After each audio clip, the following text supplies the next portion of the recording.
Graça e paz a todos os irmãos da Primeira Igreja Batista em Alto Caparaó. Quero mandar um grande abraço também ao meu amigo, pastor Tiago. Que Deus abençoe o senhor, o seu ministério. Que Deus permita que muitos anos venham de bênção e de paz sobre o seu ministério, sobre a sua vida, meu pastor. Muito obrigado, desde já. Em nome aqui da Primeira Igreja Batista em Mimoso do Sul, eu parabenizo a Primeira Igreja em Alto Caparaó pelos seus 107 anos de vida. Que Deus possa abençoar grandemente a vida de vocês.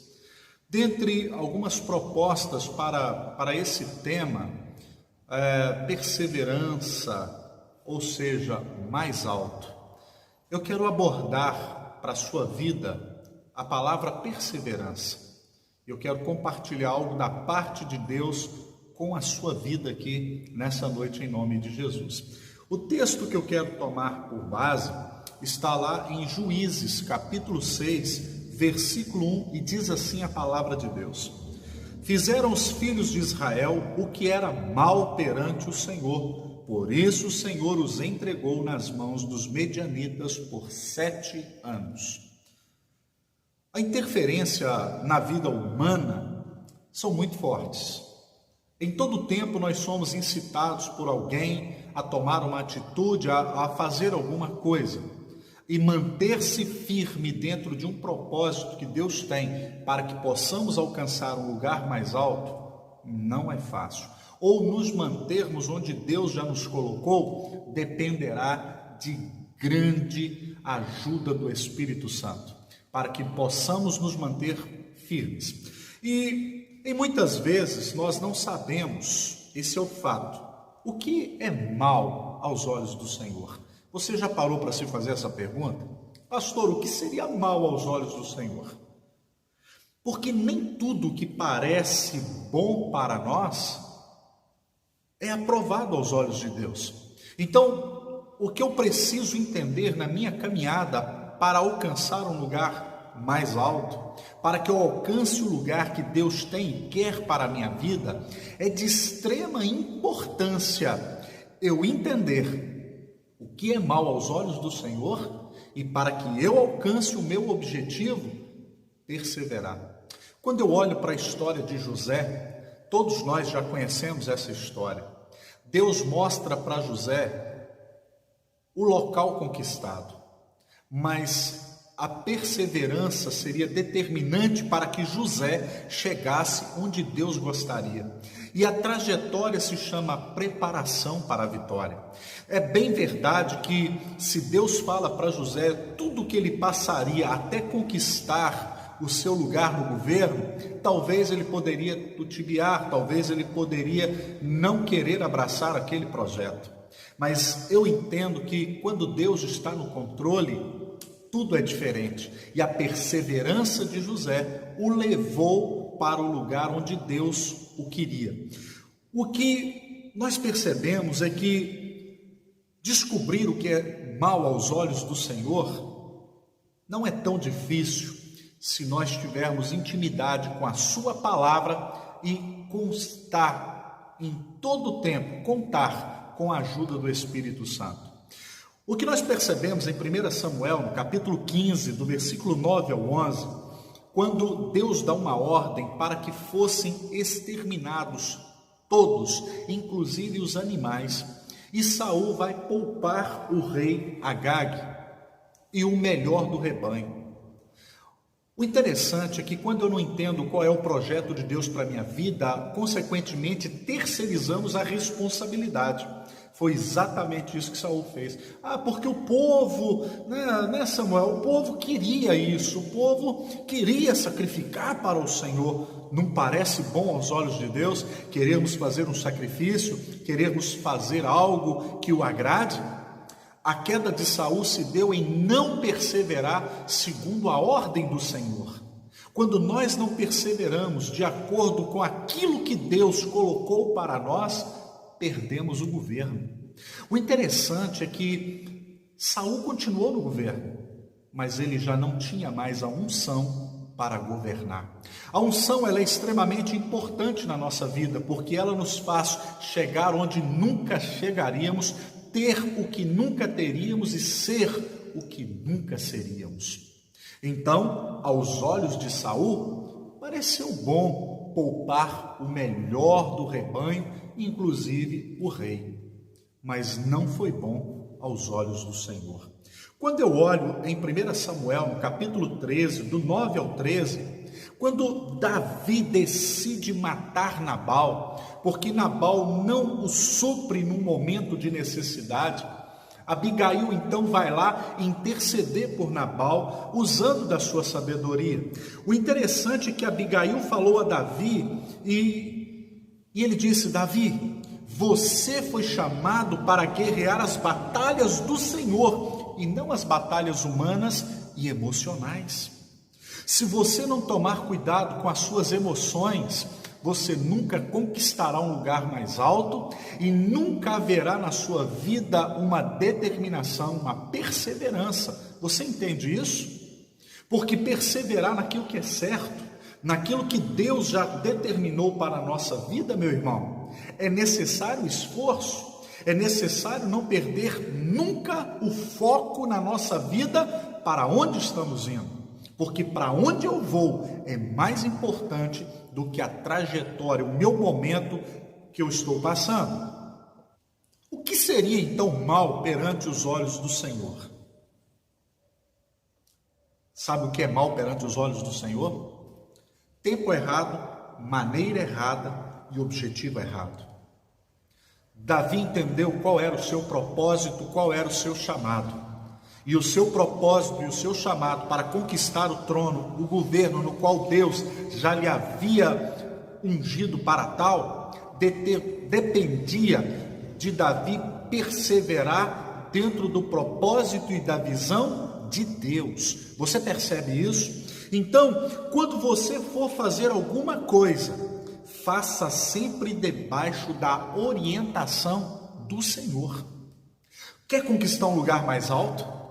Quer conquistar um lugar de descanso, um lugar seguro? Nunca tome decisões na sua vida sem consultar Deus, sem consultar a sua palavra, e persevera dentro daquilo que Deus determinou para você, ainda que você não entenda, e nós não temos que entender, nós temos é que obedecer, nós temos é que cumprir aquilo que Deus falou. Eu não tenho que entender nada, eu tenho que obedecer e permanecer, perseverar em seguir ao Senhor. É isso que nós temos que fazer. Em Juízes agora, no capítulo 6, versículo 2, diz assim a palavra de Deus: prevalecendo o domínio dos medianitas sobre Israel, fizeram estes para si por causa dos medianitas as covas que estão nos montes e as cavernas e as fortificações. Olha bem, por consequência da perseguição, por consequência da opressão, o que eles fizeram? Subiram para os montes e foram abrir para eles covas ali, entraram em cavernas e se fortificaram ali em cima. Lugar alto é de difícil acesso, você concorda comigo? Você já escalou alguma montanha? Não é fácil. A escalada às vezes é muito difícil chegarmos no lugar que Deus determinou para nós. Agora a questão é, a motivação não era aquela que agradava a Deus. Fugir para um lugar alto por medo ou opressão do inimigo não é o que Deus queria para o seu povo. E em outras palavras, fuga. Fugir nunca é o que Deus tem ou quer ou gostaria para a sua vida. Você sabe disso e eu creio que você sabe disso. Então, por sermos humanos, infelizmente, eu e você temos o costume de procrastinar, protelar, empurrar com a barriga, deixar para depois. Mas eu quero dizer para você, o que Deus tem para a sua vida, Ele tem agora, e Ele quer fazer agora. Então não vá para o alto fugindo do inimigo, vá para o alto de acordo com a orientação do Senhor, porque mesmo que você conquiste um lugar alto, mas se não for dentro dos princípios de Deus para a sua vida, vai ser uma subida difícil e de pura perda. O que nós percebemos aqui é que a fuga se dá por um esforço que eu não quero fazer, por uma paciência que eu não quero ter, por causa de um sentimento que eu ainda não sei lidar. É por isso que nós fugimos. Porque encarar o problema, encarar a adversidade, enfrentar, às vezes nós não queremos. Então a fuga parece ser boa, é uma amnésia para o problema, a gente finge que esse pensamento já não existe, que essa situação já acabou. E o que nós estamos percebendo aqui é isso. A fuga se dá por uma questão de eu não quero fazer agora, não quero lutar agora, não quero batalhar agora, eu não estou disposto a me esforçar agora. Então a gente foge. E olha, Israel não fugiu para o vale, Israel fugiu para o monte, para um lugar alto, de difícil acesso. E o que nós percebemos dentro desse tema, ele é muito interessante, porque ele fala sobre perseverança, ele fala sobre lugar alto, mas cuidado como você chega no alto. Eu preciso estar lá dentro dos parâmetros da palavra de Deus, dentro daquilo que Deus tem que é para mim. E diz que então tiveram que viver nas covas, cavernas e fortificações montanhosas. E eu pergunto para você que está aí agora me ouvindo, quem nunca foi tentado a fugir? Quem nunca foi tentado a não ter que lidar com determinadas situações? Nós, em algum momento da vida, querido, optamos por fugir. Mas como diz uma música, para que fugir, se os problemas sempre vão amanhecer com você e não tem fim? Então Deus está me chamando para encarar. Deus desafia a mim e a você a confiarmos na palavra dele e irmos contra o nosso inimigo, porque maior é o que está em nós do que aquele que está no mundo. Deus está com você, querido, e em nome de Jesus você pode vencer, em nome de Jesus você pode conquistar. A busca era boa, mas não encontraram o que queriam, porque mesmo no lugar alto, o acesso não era o melhor, não era a melhor situação. Então eu me lembro aqui, no livro de Ruth, quando Elimeleque resolve pegar sua filha, sua esposa e os seus 2 filhos e ir para Moabe. Uma decisão boa. Em Belém, na casa do pão, os fornos foram desligados. Aquela terra estava passando por uma escassez muito grande. Aos olhos de Elimeleque, ele tomou a melhor decisão: eu vou descer com a minha família, eu vou para Moabe com ela, porque lá em Moabe eu sei que está tendo provisão, lá em Moabe está tudo bem, está tudo tranquilo. Se lembre do que eu falei no início? Nem sempre aquilo que parece ser bom aos nossos olhos é o que Deus tem para a nossa vida. Aos olhos de Elimeleque, a melhor decisão é que ele estava tomando. Quantas vezes você que está aí do outro lado não tomou uma decisão achando, julgando no momento ser a melhor, mas agora que você a tomou e veio com ela as consequências, você percebe, não foi tão sábia a minha decisão, porque Elimeleque trocou o lugar de escassez por 3 funerais, o dele e o dos seus 2 filhos. O que nós percebemos aqui é que é estranho não ter pão na casa do pão, porque a palavra Belém, no hebraico, Beit Lehem, casa do pão. Não tem pão. É melhor você estar no lugar onde não tem pão, mas tem Deus, do que ter pão e não ter Deus. Você me entende? O que nós percebemos aqui é isso. É melhor eu estar num local onde me falta algo no momento, mas eu estou debaixo da visão e da orientação de Deus, do que tentar subir um lugar alto sem Deus. É melhor ficar no vale com Deus do que num lugar alto sem Deus. É melhor um vale com Deus do que um lugar alto, fora da vontade de Deus. O que nós percebemos aqui é que quando os problemas surgem na nossa vida, nós podemos tomar pelo menos 3 decisões. Decisão número 1, suportar, perseverar, que é um dos temas aí do nosso congresso, desse aniversário. Perseverar. Segunda decisão, fugir.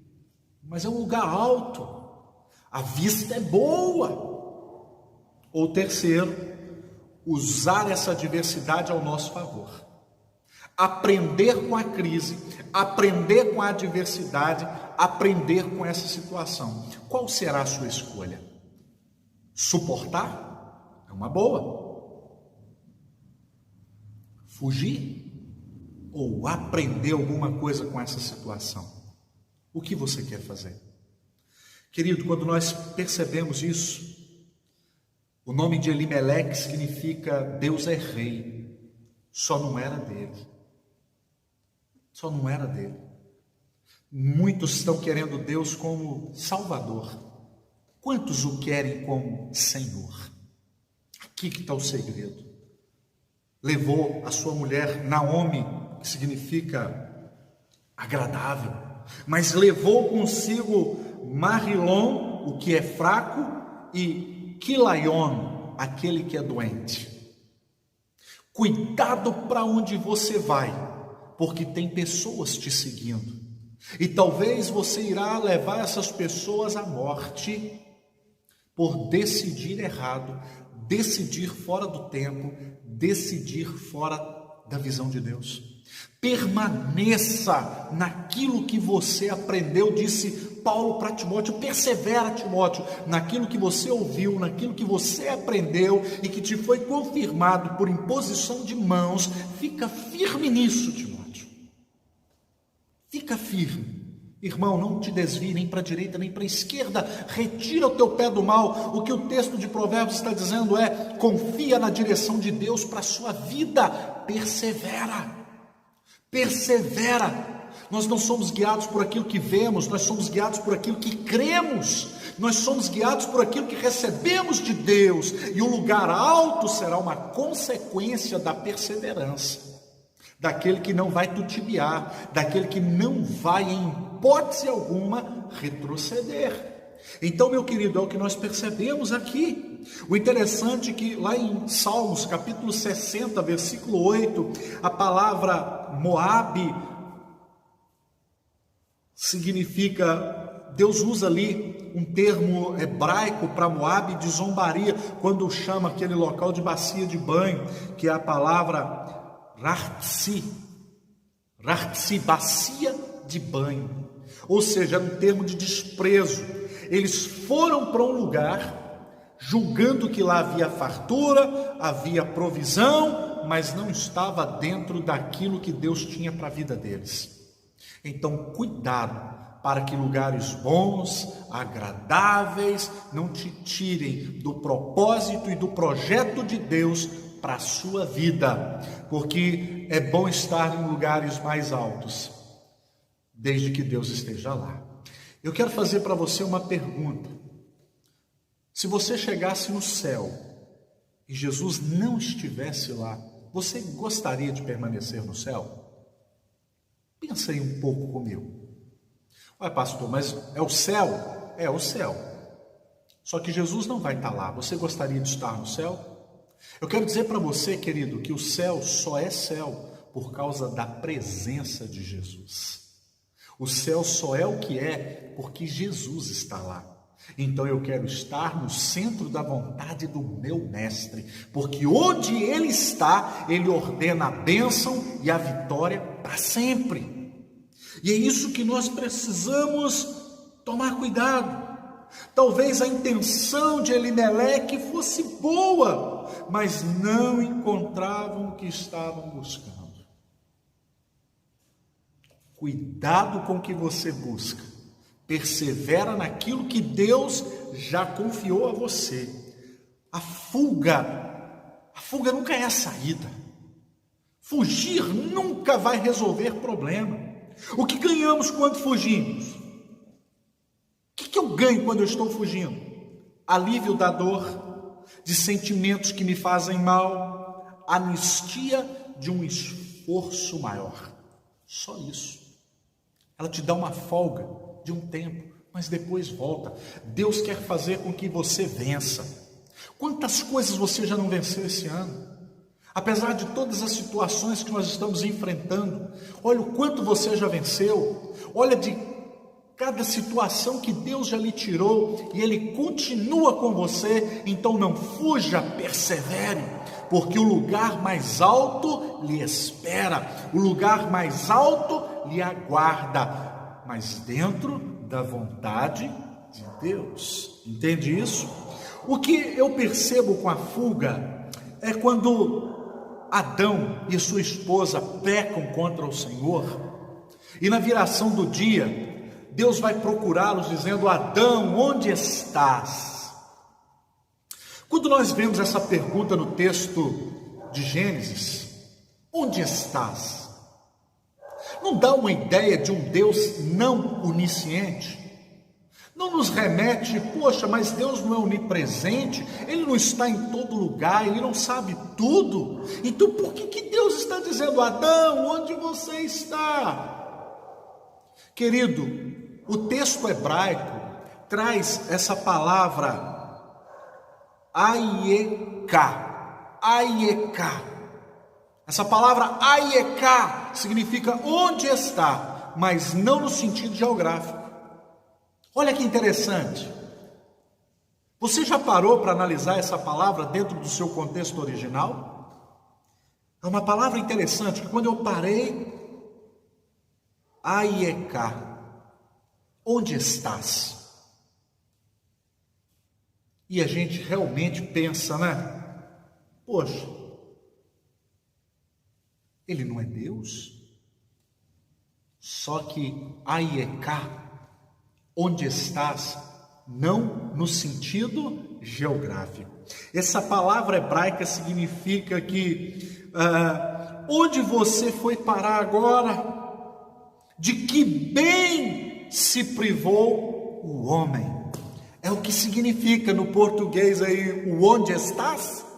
Deus estava dizendo para o homem com essa palavra hebraica, onde estás, no seguinte: onde você foi parar, Adão?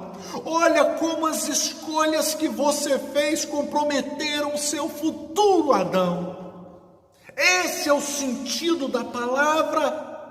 Se Adão tivesse perseverado dentro daquilo que Deus já havia lhe confiado, Adão não teria o destino que teve.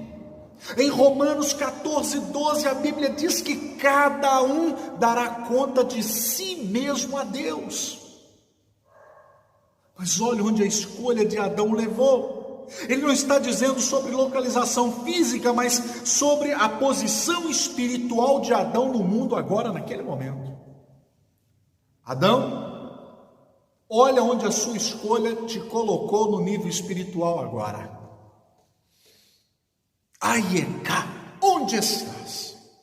A minha pergunta para você aí do outro lado agora, você membro, você aí de Alto Caparaó, você de onde ouvirá essa mensagem, a minha pergunta é para todos aqueles que me veem agora: onde as suas escolhas têm lhe levado? Para um lugar alto dentro da vontade do projeto e propósito de Deus? Porque Israel fugiu para o alto. Nem sempre alto é o que Deus tem ou quer para a nossa vida, porque o céu só é céu se Jesus estiver lá. Esse alto só vale a pena se Jesus está lá. Caso não, cuidado com as escolhas que faz, persevere. Não faça como Saul, porque nós quisemos fazer na melhor das intenções. Davi entendeu o conselho de Abigail e poupou a Nabal, e nós vimos que Deus na sequência vai ferir a Nabal. É Deus que batalha as nossas batalhas, é Deus que guerreia as nossas guerras. Lá no livro de Êxodo 14:14 diz: o Senhor pelejará por vós, e vós, os calareis. É Deus que vai adiante de mim e de você e nos garante a vitória. Então fica tranquilo, Deus está no controle. Você crê nisso? Querido, o que nós precisamos analisar é que a instabilidade é a pior doença na vida de um cristão.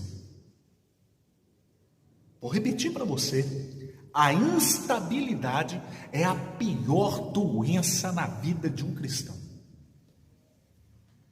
Essa aqui é bem da verdade. Em Filipenses, no capítulo 4, no versículo 1, Paulo vai dizer: sede firmes no Senhor. A palavra hebraica, a palavra grega ali para firme é estequete. Estequete significa aquele que vai para a batalha e sob nenhuma hipótese ele recua. Não interessa se ele está só e 1 milhão contra. Ele é firme. Ele não é oscilante. Ele não está uma hora para cá, outra hora para lá, não. Ele sabe o que ele quer. Ele está firme no Senhor. Então o que eu quero dizer para você aqui nesta noite é: seja um cristão estequete. Persevera. Nós estamos falando aqui sobre perseverança. Em Tiago capítulo 1, versículos 6 e 8 vai dizer que um homem inconstante ele é em todos os seus caminhos. É como onda do mar, uma hora em cima, outra hora embaixo. Deus tem que é o melhor para mim e para a sua vida, meu irmão. Então seja firme, persevera dentro daquilo que o Senhor te chamou, seja constante, como disse Paulo em 1 Coríntios capítulo 15, 58, portanto, meus amados irmãos, sede firmes e constantes, porque essa inconstância vai te tirar do lugar alto que Deus quer te levar. Essa sua inconstância vai retardar os projetos e planos de Deus para a sua vida. E o que Deus tem para você, pode ter certeza, é infinitamente mais, além de tudo que você pede ou pensa, já disse Paulo também. Então nós precisamos entender isso. Porque cada vez que Israel semeava, os medianitas e os amalequitas, como também os povos do Oriente, subiam contra ele. Por quê? Porque que toda vez que Israel lutava, plantava, diziam: agora vai, agora nós vamos. Então vem lá os medianitas, os amalequitas e vários povos do Oriente e arrebentava com tudo. Por quê? Porque que o inimigo vai e nos ataca na nossa provisão? Porque que o inimigo vai e nos ataca no nosso sustento, na nossa base? Por que o inimigo faz isso? Você já parou para pensar? Eu louvo a Deus pelo Salmo 126, versículo 5, que diz que os que com lágrimas semeiam, com júbilo ceifarão. Às vezes a nossa semeadura é com lágrimas mesmo. Mas se eu estou semeando dentro da visão de Deus, se eu estou semeando dentro dos propósitos de Deus, eu sei o que me aguarda no futuro, se eu prevalecer. Por que a semeadura não é fácil? Pergunta aí para alguém que está junto com você assistindo esse vídeo agora. Por que a semeadura não é fácil? Por que semear é difícil? Porque ao invés de eu fazer o uso da semente, eu tenho que simplesmente pegar a minha semente, o meu fruto, e jogar na terra. E a terra não me garante nada. E bom falar sobre isso na região do Caparaó, não é verdade? Onde nós temos aí muitos produtores de café. Qual é a garantia que nós vamos ter uma boa colheita? Qual é a garantia que esse ano o café vai ser de boa qualidade? Qual é a garantia que jogando uma semente no solo eu vou poder colher algo dela depois? Qual é a garantia? Por que a semeadura não é fácil? Ninguém tem garantia de que vai nascer, meu irmão. Por isso precisamos, sabe de quê para semear? Fé. Precisamos de fé para semear. Porque de fato não há garantia nenhuma que vai acontecer. O processo debaixo do solo, só Deus é quem sabe. Então é preciso de fé, e é por isso que ele está dizendo: os que com lágrimas semeiam, com júbilo ceifarão, porque a semeadura se dá pela fé. É por isso que o inimigo tenta nos bloquear de semear na obra do Senhor, de semear na construção do templo, de semear na ampliação da igreja. É por isso que às vezes o inimigo, porque ele vai me tentar para que eu coma da semente, porque lançar essa semente em solo é uma questão de fé, que creio que ela vai produzir no mínimo 30, na média 60 e no máximo 60 por um, diz a palavra, mas isso só é possível mediante a fé. Fé. Por isso o autor aos Hebreus, no capítulo 11, versículo 6, diz: de fato, sem fé é impossível agradar a Deus, porque importa que aqueles que dele se aproximam entendam que ele é galardoador daqueles que o buscam. Então é por isso que eu entendo o Salmo 126, agora o versículo 6, que diz assim: quem sai andando e chorando enquanto semeia, voltará com júbilo trazendo os seus molhos. Em outra tradução, trazendo os seus feixes. Sabe qual é o nome da sua semente? Perseverança. Persevera, meu irmão. Eu sei que você está semeando com lágrima, eu sei que você está semeando com críticas, eu sei que você está semeando à base de perseguições. Ninguém chega a 107 anos sem uma história para contar, sem as lutas, sem as batalhas. Mas olha onde a perseverança trouxe a primeira igreja batista em Alto Caparaó, a comemorar os seus 107 anos. Quantas histórias, quantas sementes que foram lançadas com lágrimas. Mas quem semeia com lágrima voltará com alegria, colhendo o resultado de um plantio de fé. É o que a palavra nos diz. O diabo tentará te desqualificar, jogando o teu passado no teu rosto para desvalorizar a sua semente. Ah, mas você já fez, mas você já foi. Eu quero dizer para você agora, em nome de Jesus, que o Senhor Jesus não morreu na cruz para explicar o meu passado, mas para me dar um futuro. É assim que as coisas funcionam com Deus. A sua semente não terá valor para outros. Ninguém vai valorizar a sua semeadura, ninguém vai valorizar a sua semente. Você sabe por que não vai? Porque ninguém conhece a sua história, porque ninguém conhece você. Mas eu quero dizer que Deus te conhece, Ele conhece a semente que você está lançando, Ele conhece a sua perseverança, Ele conhece a sua fé. O que o diabo já usou para te tirar do caminho? O que o diabo já fez para tirar você da visão, para tirar você do propósito? Juízes 6, versículo 4, a Bíblia diz assim: e contra ele se acampavam, destruindo os produtos da terra, até a vizinhança de Gaza, e não deixavam em Israel sustento algum, nem ovelha, nem bois e nem jumentos. Olha bem, produto da terra. Sabe o que o diabo produziu aqui para Israel? Fome. Fome. E por quê? Porque o diabo sabe que a carência é o início da destruição. Quando nós estamos carentes, o nosso padrão de qualidade baixa. E quando ela baixa, é perigoso. Quando te falta alguma coisa, o que você faz?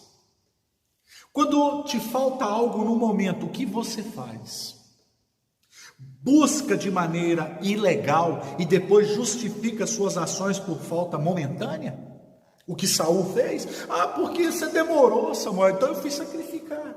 Você demorou, o povo já estava indo embora. Você acha que ele, como rei, impetulante como era, se ele não dá uma ordem, o povo não fazia pianinho?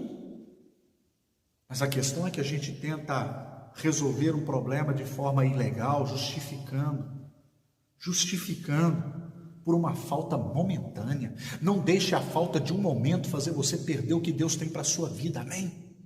Maior é o que está em você, creia nisso. O que nós podemos entender aqui é que se você disser para Deus que fez porque estava carente, você sabe o que Deus vai dizer para você? Oh Deus, eu fiz isso porque eu estava carente, eu estava preocupado, por isso que eu fiz. Sabe o que Deus vai falar para você? Porque você não me buscou, porque você não orou, porque você não clamou por mim, porque você não se jogou aos meus pés. É o que Deus vai dizer. Eu quero dizer para você que a pobreza ela é gradativa. Nós estamos vendo aqui dentro do texto de Juízes 1 até o versículo 6 exatamente isso. Primeiro o povo foge, depois o inimigo ataca a sua semeadura, depois vem a fome. E aí, querido, o próximo estágio é a pobreza. Juízes 6,6 diz assim: assim Israel ficou muito debilitado com a presença dos medianitas. Então os filhos de Israel clamavam ao Senhor. Meu irmão, cuidado, quando você ficar pobre, você sabe qual que é o problema de você ficar pobre? Sabe por que o diabo te quer pobre? Porque quando a gente está pobre, o amargo vira doce. É o texto de Provérbios 27, versículo 7, que diz assim: para a alma farta, ela pisa favos de mel, mas para a alma faminta, todo amargo é doce. Lembra que a pobreza me faz, ou a minha fome me faz perder, sabe o que? O padrão de qualidade. A minha pobreza, padrão de qualidade foi embora. A revolta passa a ser boa, porque parece uma atitude. Você se revolta, não, agora. Cuidado, cuidado. A ira parece uma reação. Quando ficamos pobres, aceitamos qualquer coisa. A pobreza nos leva a ter atitudes que contrariam o que Deus investiu em nós. Lembre-se disso. Caminhando aqui para o final, de que maneira Deus nos lembra como estávamos? Juízes capítulo 6, versículo 8 diz: o Senhor lhes enviou um profeta que lhe disse: assim diz o Senhor Deus de Israel, eu é que vos fiz subir do Egito e vos tirei da casa da servidão. O que Deus estava falando para aquele povo: olha, eu tirei vocês da situação que vocês estavam. Quem livrou vocês fui eu que tenho sustentado vocês, e vocês estão me virando as costas. Meu irmão, precisamos tomar cuidado. Juízes 6, 9, eu encerro, diz assim: e vos livrei da mão dos egípcios e da mão de todos quanto vos oprimiam, e os expulsei de diante de vós, e vos dei a sua terra. Aqui diz que Deus nos livrou da mão daqueles que nos oprimiam. E eu pergunto para você: alguém te oprime? Porque se alguém nos oprime, se você se permite ser oprimido, então você faz, então você age. Você se torna um autômato, ou seja, um boneco, um fantoche. Porque pela pressão você cede, pela pressão você deixa acontecer. Em 1 João 3,8 a Bíblia diz: aquele que pratica o pecado procede do diabo, porque o diabo vive pecando desde o princípio. Para isso se manifestou o Filho de Deus, para desfazer as obras do diabo. Se você, meu irmão, não se livra dos seus erros, eles passam a fazer parte de você e com pouco tempo se tornarão hábitos. Eu quero encerrar aqui dizendo para você: persevera naquilo que Deus te chamou. O lugar alto a gente chega dentro da vontade de Deus, e não fugindo do inimigo, não fugindo das circunstâncias que nos circundam, não. Nós vamos para uma rocha que é mais alta que nós.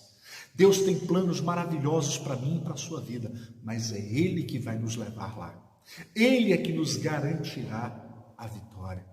Cuidado para que suas decisões não lhe levem para longe da presença de Deus. Amém? Espero que essa palavra abençoe grandemente a sua vida. Meu amigo pastor Tiago, que Deus abençoe o senhor e a toda a sua família e as ovelhas a qual o Senhor Deus confiou a você. Mais uma vez, parabenizo a Primeira Igreja Batista em Alto Caparaó pelos seus 107 anos. Que Deus abençoe a todos vocês e que nesse tempo de pandemia, nesse tempo de crise, que nós possamos nos fortalecer como igreja e perseverar dentro daquilo que Deus tem e quer para as nossas vidas. Muito obrigado a todos vocês, fiquem na paz de Deus e até uma próxima oportunidade, se Deus quiser.